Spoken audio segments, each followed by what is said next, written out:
Bonjour à tous, soyez les bienvenus dans votre JT des vacances. Aujourd'hui, nous sommes au port de commerce de Kergoise à Lorient, un site où transitent chaque année 2 700 000 tonnes de marchandises. Il est d'ordinaire fermé au public, mais un nouveau circuit portuaire permet de le découvrir.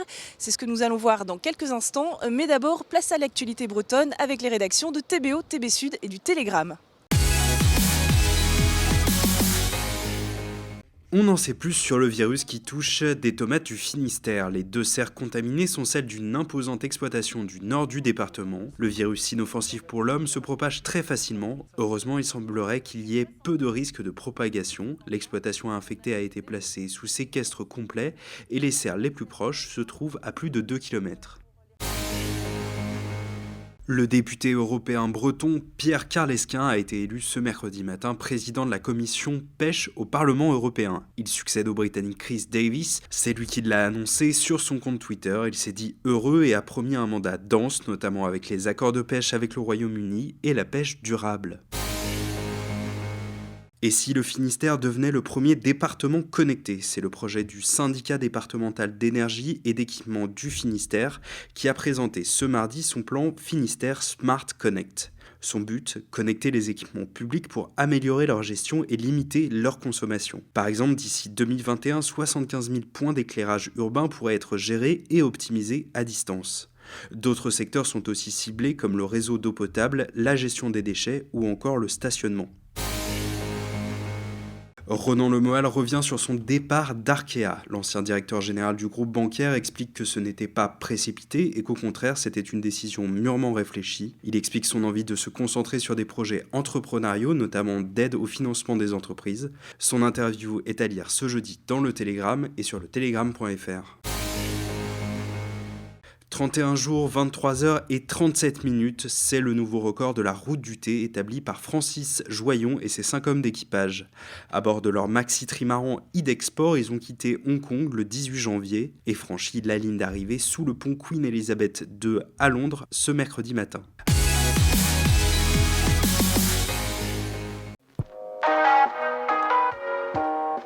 Bien, vous êtes accueillis au musée de la Résistance en Argoat. Dans ce musée, il est donc répertorié tous les maquis qui ont lutté pendant la Seconde Guerre mondiale, et notamment le maquis de Coatmalouine qui était installé dans le bois. Et cette année, nous avons accueilli une grande artiste photographique plasticienne pendant un mois en résidence ici, à arpenter le bois. En même temps, cette résidence comprenait un atelier pédagogique qu'elle a mené au lycée professionnel Jules Verne de Guingamp, en dialoguant sur, si vous voulez, l'engagement de la jeunesse aujourd'hui par rapport à l'engagement de la jeunesse dans l'année 43. La résistance était en réalité peu connue des Français.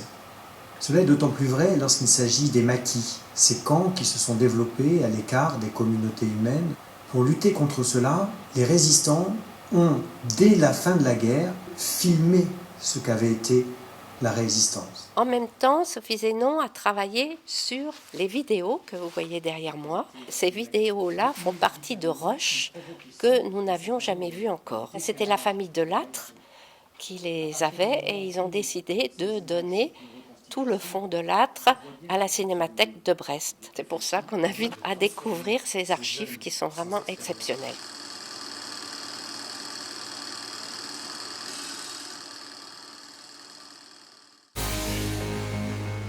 J'en ai vu une de 7 mètres, une de 15. 15 il faut.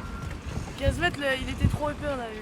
Ultime vérification avant le départ pour l'équipage de l'Hirondelle. Avec ses 14 mètres de long, cette goélette s'apprête à partir pour 1 an dans les mers du Nord-Ouest avec un objectif bien particulier. On va aller récolter sur le terrain, d'un côté, les histoires des gens qui habitent dans les régions littorales et qui sont déjà affectés ou qui voient déjà un changement environnemental qui affecte leur quotidien. La préparation de ce périple aura duré environ 1 an.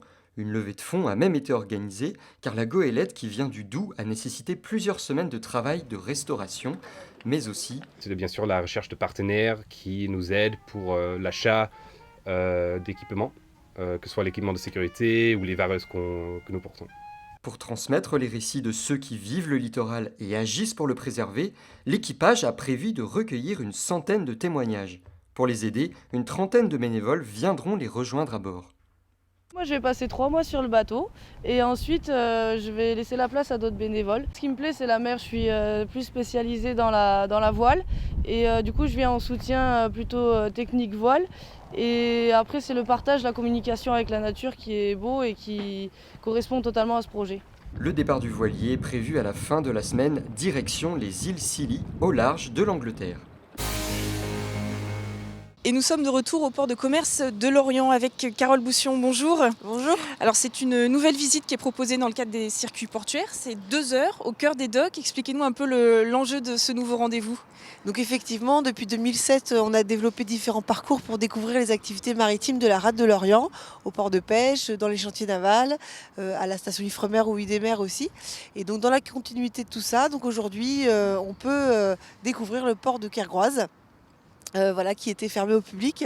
Et aujourd'hui, les professionnels se rendent disponibles pour faire découvrir leur activité au public. Alors justement, le principe aussi des circuits portuaires, c'est de donner la parole aux acteurs du port, aux professionnels, et pour échanger justement avec les gens. Voilà, aujourd'hui, c'est directement le responsable d'exploitation qui fait la visite et qui est là pour répondre au public. Donc ce sont aujourd'hui beaucoup des Lorientais, mais ça pourra aussi dans l'année être des gens qui découvrent le territoire. C'est complet, hein. Vous vous attendiez à un tel succès ? Oui, on s'en doutait un petit peu parce qu'effectivement le port il intrigue.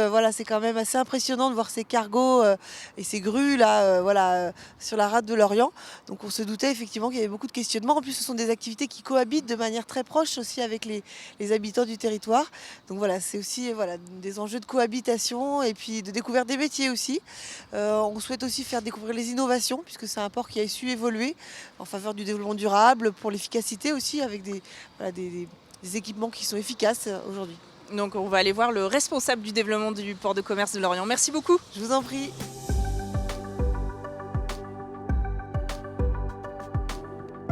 Et nous sommes à présent avec Vincent Tonnerre, responsable du développement du port de commerce de Lorient. Bonjour. Bonjour. Alors ce port de commerce, c'est le 14e de France. De France, c'est premier port breton. Est-ce que vous pouvez nous expliquer les 3 pôles d'activité principaux qu'on trouve ici ? Donc les 3 principaux pôles. Donc vous avez donc le pôle le plus en aval, donc qui est le poste hydrocarbures, où on fait donc 1 million de tonnes à peu près par an. Le poste principal qui est le poste en fait agroalimentaire et la zone export aussi, où on traite principalement de la nutrition animale. Et le 3e poste donc, qui est sur la zone de la Nester au Rohu, qui est donc le vrac de construction.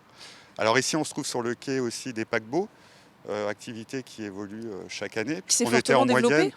On était en moyenne à 5-6 par an. Et cette année, donc, on va atteindre 11 paquebots et 2021, déjà 15. Donc, ce qui est vraiment une bonne nouvelle pour le développement de l'activité touristique du pays de Lorient. Voilà. Et touristique et économique. Bien évidemment. Qu'est-ce que ça représente au niveau import-export ? On est principalement sur... Alors on est exclusivement 90% sur de l'import, donc qui viennent majoritairement de l'Amérique du Sud, donc Brésil, Argentine, États-Unis. Donc ça c'est pour le soja. Pour le tourteau de tournesol, on est sur l'Ukraine et sur la Russie. Et pour les hydrocarbures, c'est principalement Europe du Nord. Voilà. Comment se passe l'accueil d'un bateau pour entrer dans la rade Alors l'accueil d'un bateau, c'est déjà donc un bateau qui arrive au large de Groix. Donc on fait monter un pilote à bord. Donc le pilote va se substituer au commandant pour entrer donc le navire donc dans la zone de l'Orient. Alors après vous avez les remorqueurs qui vont crocher le bateau, donc ils vont le permettre de le freiner et de le manœuvrer dans le port, puisque c'est quand même des très gros bateaux. Après, vous avez les lamaneurs. Donc, les lamaneurs, c'est ceux qui posent les haussières et qui permettent au navire de rester bien à quai. Voilà. Et après, vous avez donc l'agent consignataire, donc qui est le représentant de l'armateur, donc du pays de Lorient, qui va prendre le relais. Et après, le manutentionnaire pour décharger le bateau. C'est toute une organisation. Oui, et des métiers passionnants. Voilà. Alors, justement, vous êtes un amoureux du port de commerce. Qu'est-ce qui vous y attache ? Écoutez, je suis issu d'une famille du monde maritime, donc marine marchande. J'ai effectué une activité sur la zone portuaire de Montoire. Et donc, je retourne aux sources. Et puis, c'est vrai que nombreuses sont les personnes de ma famille qui y ont travaillé également. Et Voilà. vous prenez- Donc je suis très attaché à son avenir, à son développement pour les années futures. Et vous prenez plaisir à en parler puisque vous avez participé à la visite. Merci beaucoup Vincent Tonnerre. La Mais de prochaine rien. visite, c'est le 15 avril.